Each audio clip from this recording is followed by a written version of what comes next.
Edson e a Bernadette, eu os conheço e eles me conhecem por mais de 30 anos. Quando eu fui ordenado padre e eu fui nomeado assessor da renovação, o Edson era coordenador naquela época.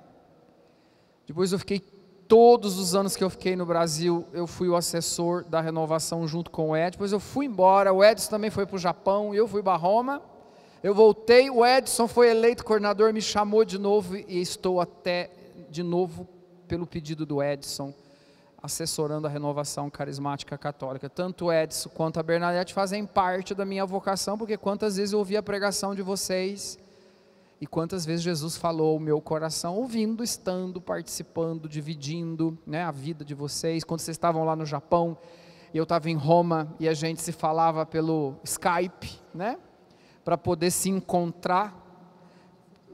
A missa de Natal que eu celebrei para eles, eu dei um presente de Natal para eles. Eu celebrei uma missa, eu em Roma, eles no Japão, mas eles não tinham como ir à missa. E eu celebrei a missa na frente da câmera do computador para eles poderem adorar Jesus. Isso antes da pandemia, hein? Você lembra o ano? Eu voltei para o Brasil em 2015, 2008, por aí. Antes que a pandemia acontecesse, nós já estávamos usando os meios modernos para poder... Era a vontade deles, né? Porque eles tinham que andar quilômetros e quilômetros e quilômetros. Até confissão, conversas, para a gente poder colocar o coração perto do coração de Jesus. Então é uma alegria que hoje temos a alegria de acolhê-los aqui, de ouvi-los também. Então eu quero que vocês estendam as mãos para eles, para que nós possamos pedir que Nossa Senhora, intercedendo por eles, peça a Jesus que o Espírito Santo fale ao nosso coração através do Edson e da Bernadette. Ave Maria, cheia de graça, o Senhor é convosco. Bendita sois vós entre as mulheres, e bendito é o fruto do vosso ventre, Jesus. Santa Maria, Mãe de Deus, rogai por nós, pecadores, agora e na hora de nossa morte. Amém.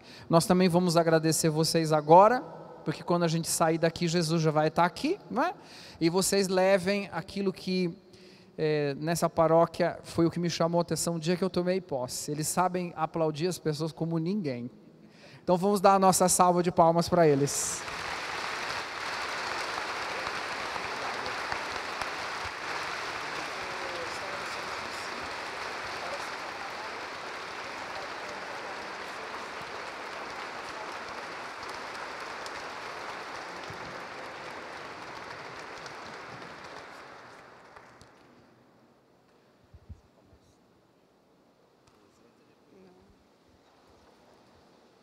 Boa noite.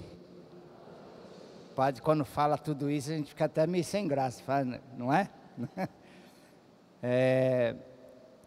Como ele já falou, né, Edson e Bernadette, nós somos naturais de São Paulo, viemos para o interior, depois de, como o padre falou, o chamado de Deus é algo que passa das nossas vontades e tudo mais, quando nós percebemos já... seguimos aquilo que Deus coloca no nosso coração, né? Participamos da renovação carismática desde 84. Mês que vem nós vamos fazer 40 anos de casado, né? Dia 11 do mês que vem.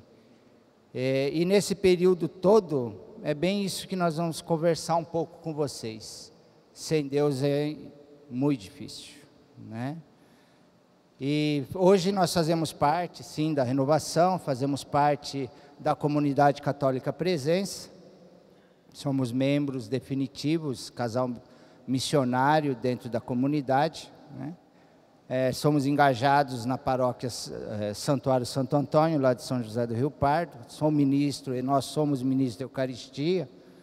Então nós temos que ter um envolvimento muito grande dentro da paróquia e é isso que nós vamos conversar um pouco hoje. Tá bom?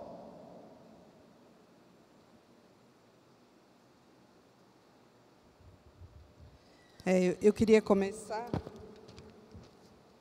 partilhando com vocês essa passagem que sempre regeu mesmo a nossa vida e para tomar essa decisão mesmo de seguir ao Senhor, né, e de responder ao chamado dele, porque o chamado que o Senhor faz para o nosso coração é muito forte. E realmente quando Ele chama, se a gente não der a nossa resposta, a gente não se completa, não se sente feliz, né?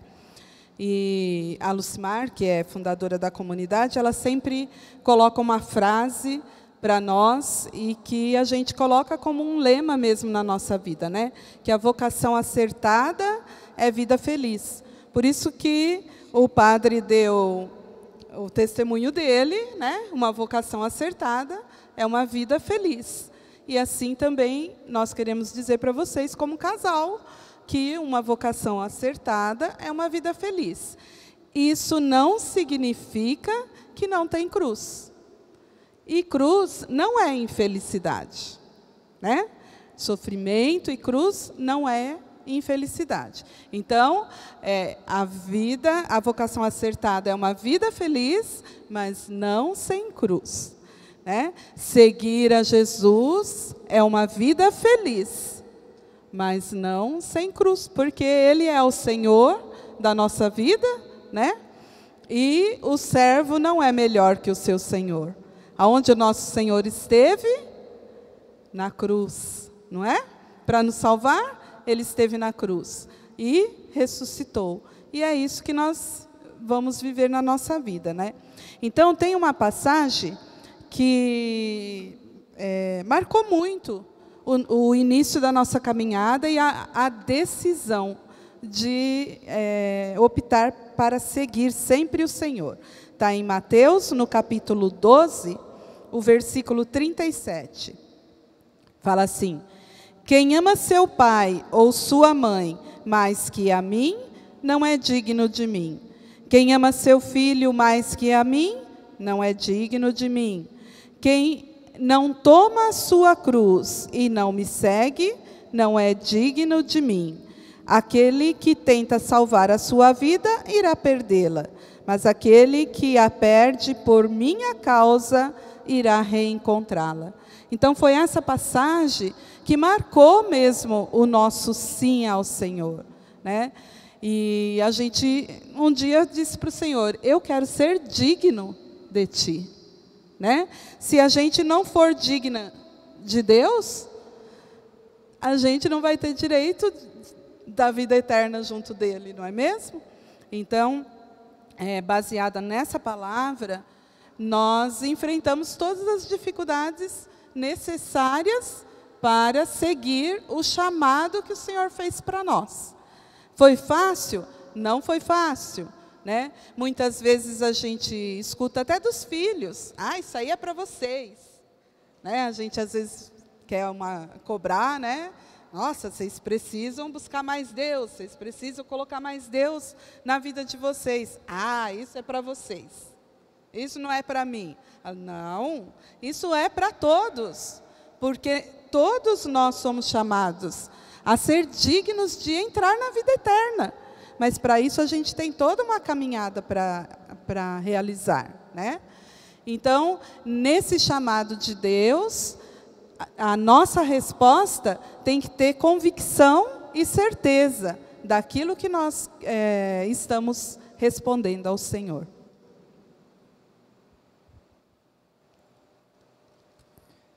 Ao longo do nosso tempo de casados, né, a gente viu assim que, se não tivesse a presença do Senhor na nossa vida, né, dificilmente a gente suportaria todas as coisas. Uma coisa é certa: a partir do momento que eu ouvi falar a respeito de Jesus, porque antes de conhecer a Bernadette eu não era nada, assim, de religião não tinha, né? A cara já mostra que talvez não fosse cristão, né? E não era mesmo, né? Então, a minha família toda era uma família budista, né? A minha mãe, principalmente. Minha mãe, ela tinha a função lá em São Paulo como se fosse um bispo diocesano. Então, ela era formadora dos monges lá da capital. Então, ela sempre mostrou aquilo que ela acreditava. Quando eu vim a conhecer a Deus mesmo, foi dentro de um grupo de oração. E quando eu cheguei dentro de um grupo de oração, foi algo muito diferente, uma coisa que eu não esperava, né? E a partir dali, então, comecei a ter o encontro com Deus. E aí eu fico pensando assim, é como nós. O nosso encontro com o Senhor, ele começa bem simples, mas ele tem que iniciar, tem que começar, né? Então nós vamos buscar lá atrás. Vocês lembram quando vocês que são mais casados, mais tempo de casado? Mas vocês lembram que vocês foram novos um dia, foi ou não? Sim ou não? Foi? Você chegou a paquerar alguém alguma vez? Além do marido ou além da esposa? Então, na hora que você começa nesse processo, por que eu falo isso? Porque com Deus é assim também, desse mesmo jeito. Deus usa das situações para que a gente vá entendendo como que é estar na presença de Deus. Então, olha, vou colocar aqui eu e ela. Nós estudamos juntos no colégio. Conheci a Bernadette no colégio.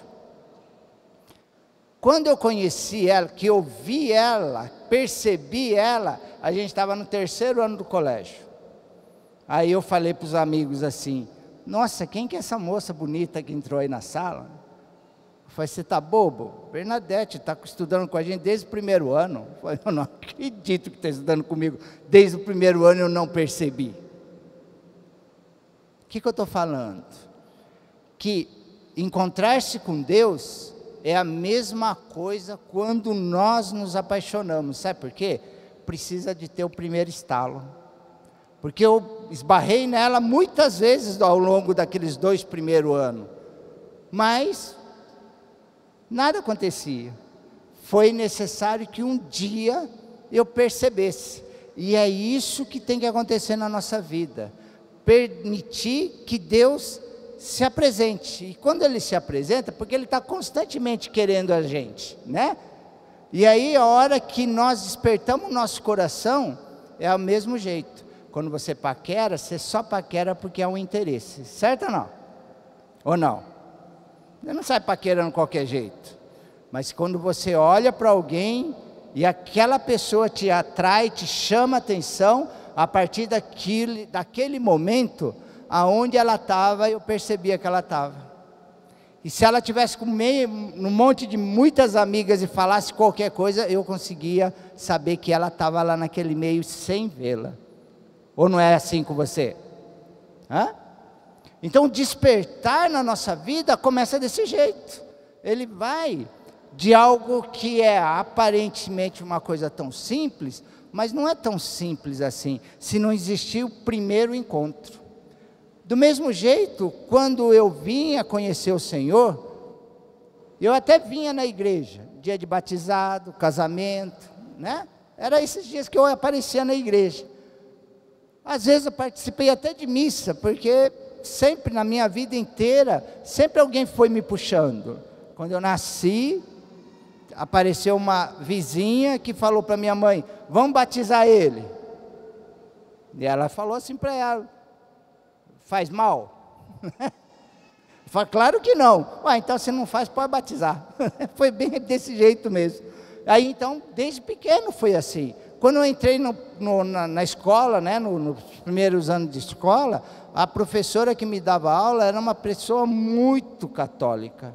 E ela me levou para a primeira comunhão. Entende como é que é? Então, Deus sempre esteve chamando, sempre esteve próximo. Mas foi necessário um dia despertar o meu coração para Deus. A nossa caminhada é desse jeito também. Quando nós nos encontramos, se nós não dermos abertura para que Deus comece a agir na nossa vida, a gente vai passar a vida inteira e nem vai perceber que Deus existe, né? Então, olha, depois que nós experimentamos esse chamado de Deus, já casados, Deus já fazia parte 100% da nossa vida. Nada mais era mais importante do que estar em Deus, porque nós descobrimos esse amor que Deus tem por nós. Como eu falei, a gente morava em São Paulo, tinha uma profissão muito boa, trabalhava num banco, era muito bem remunerado, né? Para você ter uma ideia, a gente viajava quase toda semana, ia para a praia, ia para tudo quanto é canto, porque ela também trabalhava e ganhava muito bem, e era para nós dois só. Num determinado tempo da nossa vida, acho que 3 para 4 anos de casado, a gente estava com a Adriana com 3 anos, a Andréia tinha acabado de nascer, o Senhor veio e falou assim para nós: é hora de vocês saírem daqui. E foi todo um processo de entender aquilo que Deus queria, mas o que Deus queria é que nós abandonássemos tudo aquilo que tínhamos para segui-lo. Porque Ele nos colocou no coração que na abundância nós soubemos viver, mas e na dificuldade?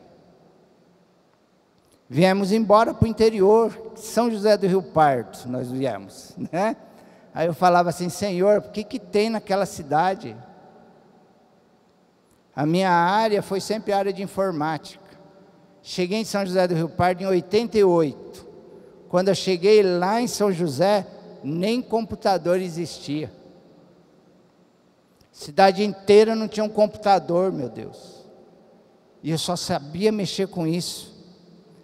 E aí a hora que eu cheguei em São José, o Senhor falou: é aqui que eu quero que vocês fiquem. Falei: nossa, meu Deus, vou ter que aprender tudo de novo, né?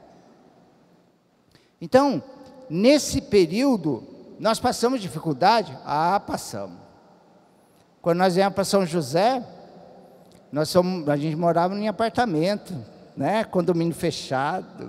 Em São Paulo, a gente morava em locais assim. Tinha o carro, estava tudo tranquilo. Viemos para São José, o Senhor providenciou uma casa muito boa para nós. O pedreiro era tão bom que ele não quis perder muito tempo e fez o piso na mesma caída do terreno. Então vocês imaginam. Fui colocar o sofá da sala, tive que colocar um tijolo de pé na outra ponta para ele ficar mais ou menos reto. Se a gente deitasse na cama e não prestasse atenção, saia rolando, caía da cama, de tão bem feito que era a casa. Ventava mais dentro de casa do que fora. E Deus nos chamou bem no tempo do frio. Irmão, nunca senti tanto frio quanto naquela casa. Quando chovia, caía água dentro de casa. E o pior é que a gente não achava um lugar que não tinha goteira dentro de casa. Ficamos lá 6 meses. 6 meses aprendendo. Interessante, vocês gostam de quiabo? Gosta não? Eu não gostava não. E chuchu? Gosto. Eu também não era muito fã de chuchu não. Hoje eu como tranquilo. Mas tinha um pé de quiabo no quintal de casa. Irmão, nunca vi dar tanto quiabo quanto aquele pé. O período inteiro que nós passamos 6 meses, né, naquela experiência lá com Deus, era quiabo todo dia. Colhia, no outro dia eu pensava: acabou. Chegava lá, todo cheio de quiabo de novo. E era um único pé. A vizinha deve ter ficado com dó de nós e falou assim: aqui tem uma rama de chuchu, que é aqui do meu quintal, eu vou jogar para o lado de vocês, o que der do lado de vocês é de vocês. Dá chuchu então, não para, né? Mas naquele período foi a graça que Deus realizou para nós, para que a gente pudesse experimentar que até no alimento Deus provê. É que quando ele chegou lá, ele foi procurar serviço e não achava. Então, o que a gente tinha para comer era quiabo e chuchu. Então, eu fazia bolinho, fazia refogado, fazia salada, todos os jeitos possíveis que existia para fazer. Quiser receita de chuchu e quiabo, fala com ela, né? E aí, nesse tempo, então, nós fomos aprendendo isso. Por que eu estou falando? Porque quando nós experimentamos e queremos uma escolha definitiva para a nossa vida, seja na abundância ou na penúria, nós estamos bem. O casamento é assim. É uma escolha definitiva, não é? definitivo, não tem uma opção, se não der certo eu largo. É uma escolha definitiva. Quando a gente tem essa escolha definitiva em Deus, é definitivo também. Por mais que passe o tempo, nós estaremos sempre ali. Por quê? Porque essa escolha é definitiva. Passe dificuldade que for. 6 meses sem emprego. Nossa, que complicado, né? Chegou um dia, eu falei, Senhor, não sei se o senhor se lembra, mas acabou o dinheiro. Nós ainda comemos chuchu e quiabo, mas as crianças não têm mais leite. Aí o Senhor colocou no nosso coração assim, então hoje eu vou arrumar um serviço para vocês. Ah, que bom se vai ser hoje, né? E aí rezando, o Senhor mostrou até onde que era o local. Nem conhecia, tinha que perguntar para as pessoas se existia um lugar assim. Não, tem um tal lugar, um escritório desse jeito. Fui lá no escritório, bati na porta, falei, pronto, eu vim buscar o meu emprego. O homem olhou para mim e falou, você está louco? Né? Estou precisando de ninguém não, ele falou. Eu falei, não, mas Deus não erra. Você mandou aqui, mostrou até onde que era, a rua, tudo direitinho. Como é que não é aqui? Ele falou assim, aqui não, você errou de endereço, não é aqui. Aí ele falou assim, mas já que você está aqui, deixa eu ver aí, cadê tua carteira? Aí eu mostrei. Ele olhou e falou assim, meu Deus, se eu recebesse isso, eu nem tinha escritório, não precisava. O valor que você tem aí, eu não consigo tirar no mês. Eu falei, meu Deus, e aí? Por que Deus me mandou aqui? Aí ele olhou e falou assim, você mexe com a parte de informática? Eu falei, Você conhece contabilidade? Eu falei, eu não.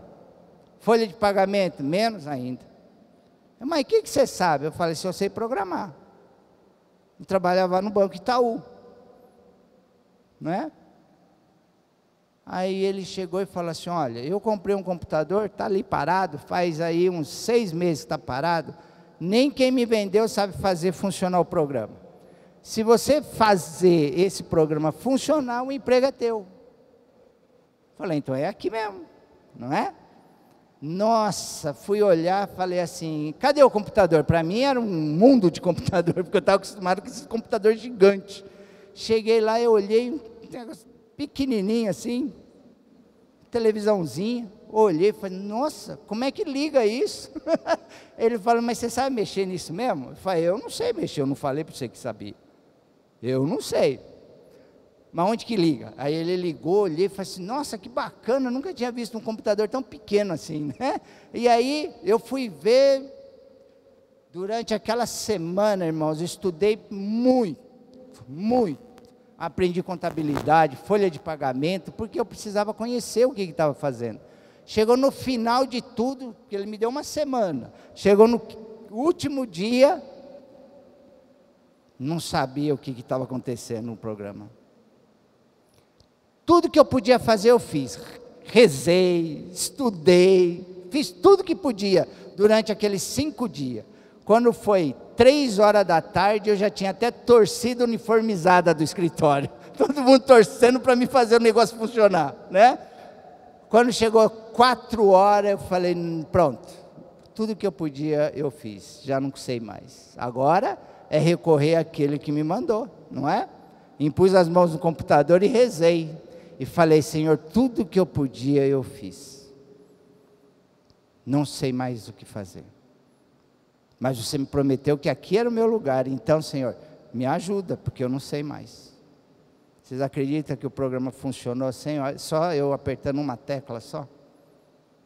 E rodou folha de pagamento, contabilidade, funcionou. Até eu fiquei surpreso com o negócio lá funcionando. Aí o dono falou assim para mim, mas então você sabia, você ficou me enrolando essa semana inteira. Não. Daí ele falou assim, o que eu prometi eu vou cumprir. O emprego é teu.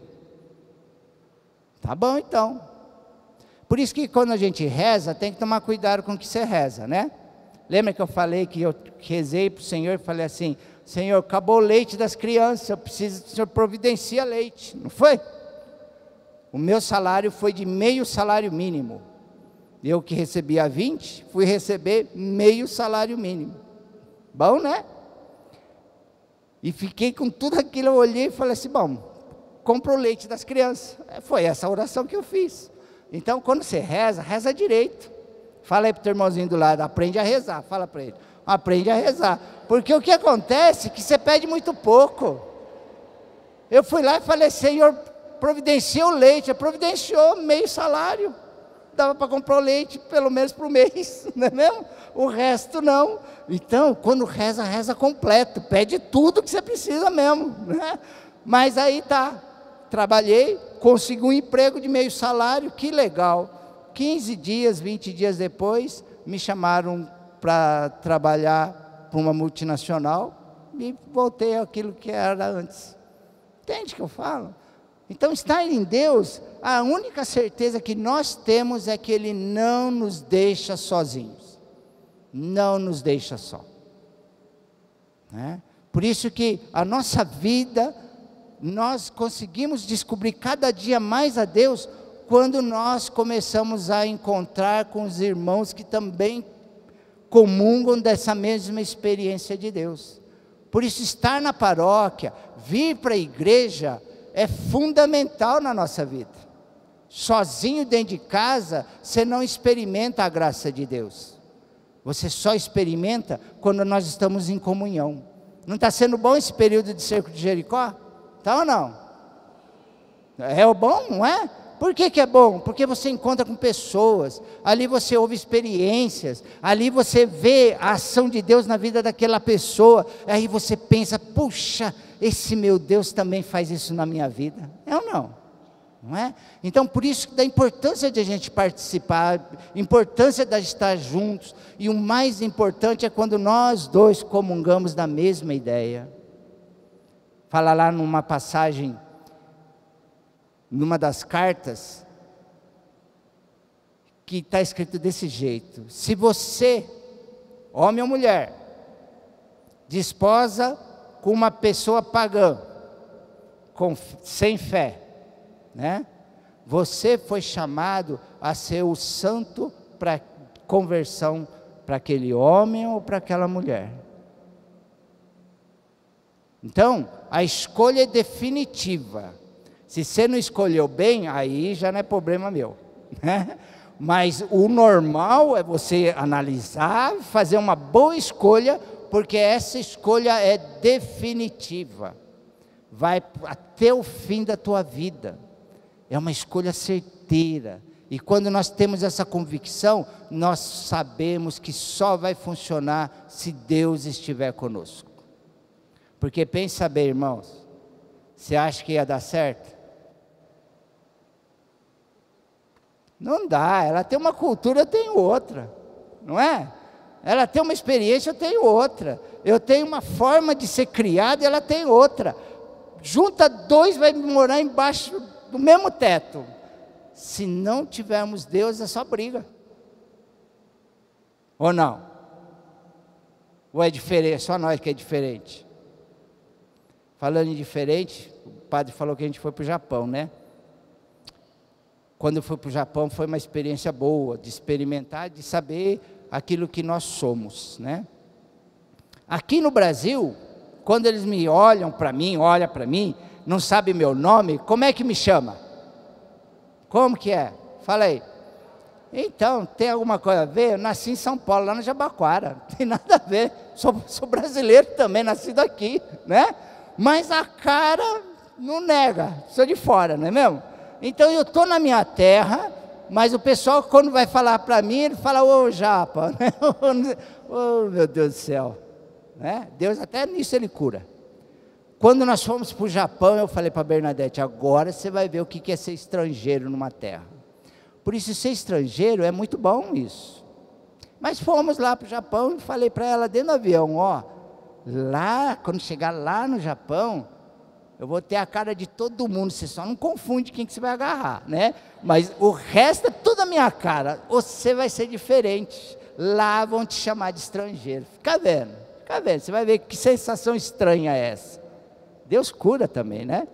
Chegando lá no Japão, fui lá na informação, porque eu precisava saber qual que era o terminal que eu tinha que ir. Cheguei, estava chegando, mansinho ali, aquele terminal cheio de gente, o setor de informação estava muito cheio, mas eu fui chegando até que uma atendente olhou para mim e fez assim, ó, né? Eu falei, olha, a cara é boa mesmo, fala a verdade, né? Está me chamando até para ir lá. Tá bom, fui chegando, quando eu cheguei pertinho dela, ela olhou bem para mim e falou assim, o que você precisa, brasileiro? Eu falo, não quero mais nada, eu quero ir embora, só isso. Dentro de mim ficou aquele negócio, meu Deus, eu não tenho pátria. Estou no Brasil, me chama de japonês. Chego aqui no Japão, me chama de brasileiro. Coisa enrolada, é ou não? Aqui não me aceita e lá menos ainda. Eu saí revoltado. Primeira igreja que eu achei, fui falar com Deus. Fui conversar com Ele. E falei para Ele assim, Senhor, tem alguma coisa que está errada. Você falou que eu ia fazer experiência, né? Experiência para entender o que é ser estrangeiro, mas não entendi não. Fica pior. Foi pior. Aí depois de tanto resmungo, o Senhor falou assim no meu coração, vocês sabem o que é ser estrangeiro agora? Eu falei, sei, Senhor, não tem pátria. Ele falou, é isso mesmo, porque o meu povo é um povo do céu, por isso nós não temos pátria aqui, a nossa pátria é o céu, entende? A nossa pátria é o céu. Quando Deus falou dessa forma para mim, eu vim entender, realmente, eu não vou ficar aqui para semente, você vai? Uma hora a gente vai embora, e nessa hora, o meu lugar é o céu, é lá que é o meu lugar. Então, para mim estar lá, eu preciso me aproximar do dono, eu preciso me aproximar do Senhor, eu preciso estar com Ele, porque se eu o conhecer, quando eu chegar diante dEle, não vai ser nada estranho, porque é esse Deus que a gente professa. Então, quando vemos para a igreja, é aqui que nós ouvimos falar dEle, é na igreja que nós aprendemos a respeito dEle, é na igreja que gera no nosso coração o desejo de conhecer mais a Deus, ou não? É ou não? Você vem na celebração, vem numa missa, você sai da missa pensando, nossa, queria ter essa experiência que ele falou, queria ter isso, porque esse Deus começa a gerar no nosso coração uma expectativa.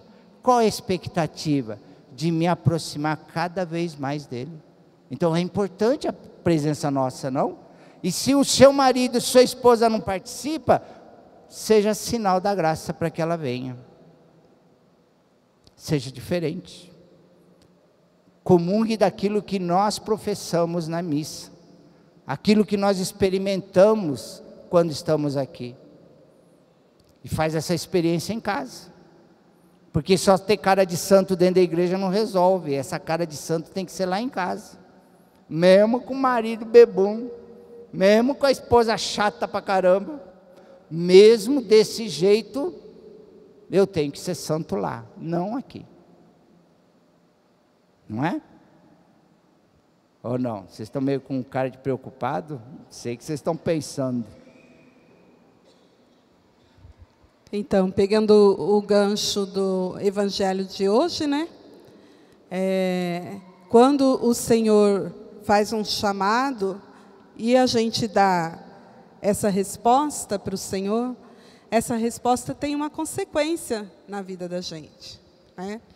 Então, ser uma família cristã e dar testemunho disso, né? Não é algo qualquer. Deus conta com isso também, porque às vezes outras pessoas precisam do nosso testemunho, precisam de olhar a nossa vida e ser motivado pela nossa vida. Então, todo o chamado do Senhor para a nossa vida, ele tem um objetivo também, que não é só para nós, né? A família, ela não é só chamada a ser ali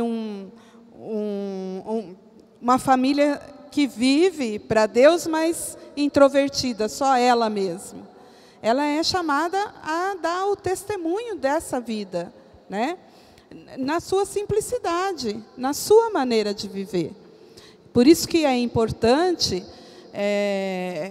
às vezes a gente quer que os filhos vá, a gente quer que eles, obrigar eles a frequentar, e às vezes a gente não vai, né? Então, esse testemunho é o que motiva a família a continuar vivendo mesmo como uma família cristã e motivando as outras famílias. Por isso que a importância da comunidade para a nossa vida é essencial mesmo, porque às vezes a gente vai vendo as dificuldades, né? Olha o jeito que está o mundo hoje, né? As dificuldades que a gente está vendo enfrentar. Tem hora que a gente pensa que o mundo está perdido e que não tem esperança. Mas, na hora que a gente vê o que Deus vai realizando na vida dos irmãos, na vida de vocês, eu tenho certeza que aqui tem testemunhos maravilhosos para serem oferecidos uns aos outros, a gente vê que Deus não abandonou o seu povo, os seus filhos. Ele caminha junto, mesmo nas dificuldades, mesmo nas tribulações, né? E eu queria também partilhar com vocês um outro testemunho nosso, que mesmo quando a gente decide seguir a Deus, isso não significa que você vai viver 1000 maravilhas a vida inteira, né? Porque o fato de seguir a Deus não nos impede de dar passos errados. Por quê? Porque Deus também nos dá liberdade na nossa vida. E, às vezes, em nome dessa liberdade, a gente acaba desviando do projeto de Deus, do caminho de Deus, e fazendo escolhas que prejudicam a nós mesmos. E, às vezes, a gente acaba ainda culpando a Deus, né? Poxa vida, Senhor, faço tudo, estou no caminho, estou te seguindo, estou na igreja, e acontece coisas ruins para nós. E a gente não olha que foram decisões erradas que nós tomamos, né? Pelo nosso direito, pela liberdade que Deus nos dá de escolhas. Então, em 2016, a gente fez aí uma experiência bem difícil na nossa vida. O Edson arrumou uma sociedade, né, de uma clínica de segurança do trabalho, né, e acabou que o sócio não era uma pessoa assim tão de bem, e entramos num buraco, num poço. Então, foi um período muito difícil para nós, ao qual a gente pôde fazer a experiência da misericórdia de Deus, quando a gente realmente caminha na certeza que Ele não nos abandona, ainda que seja que a gente faça escolhas erradas na nossa vida, né? Então, em consequência dessa clínica que ele abriu, da sociedade que não deu certo, nós perdemos a casa onde a minha mãe morava e 2 carros, né? 2 carros. E o que eu quero testemunhar mesmo para vocês é que um dia, quando eu achava assim, que tudo estava perdido, que já não tinha mais o que fazer, a gente não sabia mais o que fazer, né? A gente mora em São José, a clínica que nós abrimos é em São João da Boa Vista. A gente trabalha lá em São João. A nossa clínica é em São João da Boa Vista. E o Edson tinha pedido para mim o último R$50 que eu tinha para colocar o combustível para a gente ir trabalhar. Então, aquele dia, eu estava desesperada, não tem nem outra palavra para colocar mesmo. E aí, eu falei para ele assim, me deixa aqui na matriz, que eu quero falar com o Senhor, né? Então, ele me deixou, foi para a clínica, e eu fui no Santíssimo. Eu cheguei diante do Senhor, no Santíssimo, e falei para ele, olha, Senhor, eu não sei o que nós vamos fazer. Eu não sei como nós vamos vir trabalhar amanhã. Então, se o Senhor não providenciar qualquer coisa que seja, não tem como seguir, não tem como dar sequência. A gente não tem como vir amanhã. Conforme eu entrei e saí do Santíssimo, o padre Monsenhor Denizar estava entrando. Ia começar a missa. Eu não tinha nem dado conta, porque eu entrei e fui direto no Santíssimo. E ia começar a missa. Aí, a leitura da missa era a leitura de um profeta. Não tem uma passagem que o profeta deita embaixo da árvore, porque ele está sendo perseguido e ele acha que ele vai morrer. E ele deita para morrer embaixo da árvore. Era o sentimento que eu estava. Era o sentimento que eu via na nossa família. Né? Nós vamos morrer, não tem mais o que fazer. E o que o Senhor fala para o profeta? Ele dá o alimento para o profeta, não é? E fala para ele, levanta e come, porque o caminho é longo. E foi isso que eu senti o Senhor falando ali para mim. Levanta e come, porque o caminho é longo. Então, eu estava participando da missa. Eu estava dentro da Eucaristia. Aí, chegou o momento da comunhão. Que a equipe de música cantou? A música do pão. Levanta-te e come. Né? A confirmação de toda aquela passagem para mim. E naquela missa, o Monsenhor Denizar falou muito sobre a confiança, que Deus não abandonava. Então, ali, Deus deu a resposta para tudo aquilo que eu estava necessitando naquele momento. Então, a hora que eu saí dali, a minha confiança estava restabelecida no Senhor. Aí, fomos para casa, tudo, mas eu falei assim, bom, como nós vamos amanhã, só Deus sabe, né? Quando eu cheguei em casa, quando nós chegamos em casa, tinha um oficial no portão para levar o nosso carro. Aí, na hora que o portão fechou, o Senhor colocou no meu coração aquela passagem de Jó. Se podeis aceitar as graças do Senhor, é bom aceitar as graças do Senhor? É bom tudo aquilo que acontece de bom, a gente louva e bendiz a Deus? É bom, né? Aí ele perguntou, por que não pode aceitar as provações? É nessa mesma passagem, né? Aquilo me trouxe novamente um conforto para o meu coração. Porque eu falei assim, Deus não ia permitir a gente passar algo que fosse para a nossa morte, para a nossa perdição. Então, naquele momento, eu louvei com as palavras de Jó. O Senhor deu, o Senhor tira e o Senhor vai dar de novo. Foi assim que nós entramos para dentro de casa, né? Aí nós fomos rezar.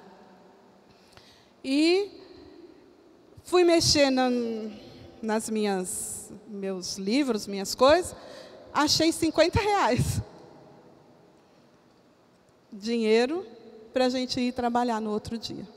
Né? E, para resumir a história, porque ela é muito longa, em 2018, a pandemia, 2019, né? Que começou em plena pandemia, onde estava todo mundo escutando, não sai de casa. A gente estava construindo a casa da minha mãe, que a gente perdeu no nosso terreno, né? No terreno da nossa casa. A minha mãe hoje tem 93 anos, a minha irmã cuida dela, é cuidadora, e ficou muito mais fácil, porque eu ali, junto com ela, estou mais perto, mais próximo para ajudar, né? para ela não estar cuidando da minha mãe sozinha. Então, foi uma providência de Deus, né?